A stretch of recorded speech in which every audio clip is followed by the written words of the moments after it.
While both sides use unarmored vehicles for troops as there isn't enough armored vehicles to transport everyone around.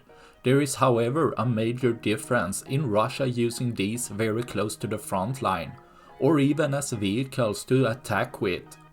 Seen most notably with the Desert Cross recently, which looks like a golf car, which wasn't designed as a military vehicle, letting Russian troops suffer more casualties than necessary.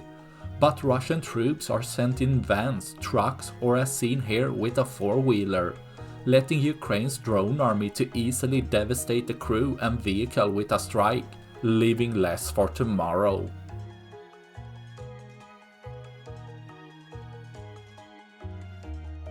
That's all I had for this video.